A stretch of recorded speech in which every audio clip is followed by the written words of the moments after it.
This is one of those mornings where my mind is racing and I have things I have to do and people I have to talk to that all seem difficult.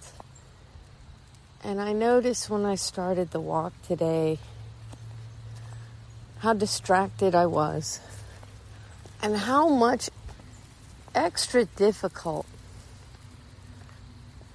my dog Celty was being with me today. She's the one who likes to pull. She's the one she's that classic cartoon character dog where the person says sit and she lays down, and the person says down and she begs, and just does something but not quite the thing that you wanted. And what I remembered from seeing her start to act up right away with me this morning is how much more able they are to do that when we are not present. You know, we are smarter than dogs, but dogs have nothing more that must occupy their attention than paying attention to us. 24/7, 365. They're watching us. They're paying attention to us. They know when we are less able to be leaders. And so if, like Celty, they would like to be leaders themselves, then they're going to push when we are not in a good leadership place. So once I had the realization, I started to have irritation with her about pulling on the leash again. And then I remembered, wait, I made a plan for that. That I have a routine for that for her.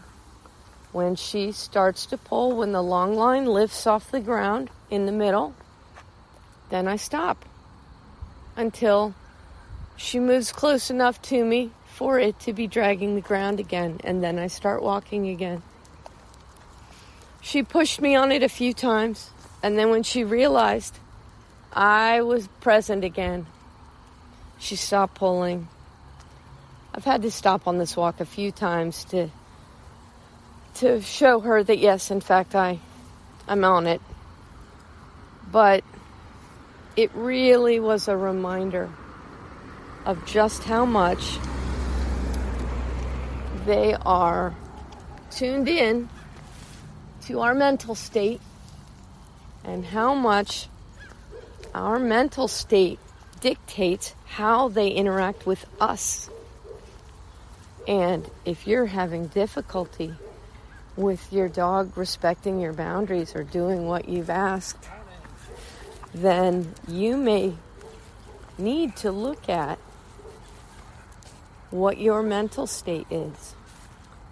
And are you giving the dog openings mentally, emotionally?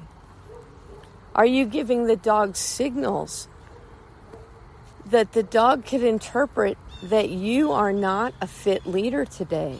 Maybe you are most of the time, but maybe not today. And of course, that happens on the days when we're distracted and we probably legitimately are not being our best leader to our dog. Anyway, kind of a big wake-up call for me this morning. And now,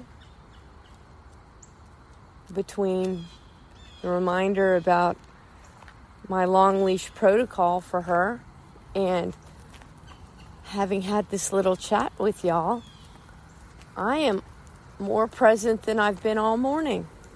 It's been really helpful. So, thank you, Celty, and thank you, everyone, for helping me get both my feet on the ground this morning. And I can already tell it's going to be a better day.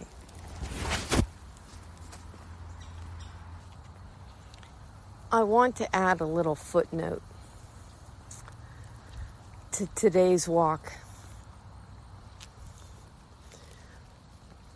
The whole time we were outbound on the walk, Selkie did continue to push and test a little about the pulling on the leash, but only a little bit of pulling, only pulling a little bit hard instead of getting out to the end of it and really tugging.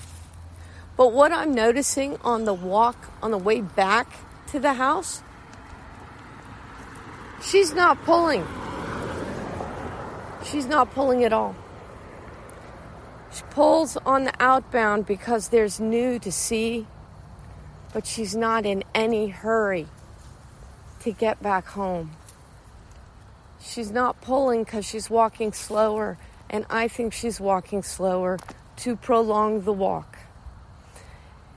And I'm really grateful for that message, and I wanted to pass it along to you too. Let's keep exploring.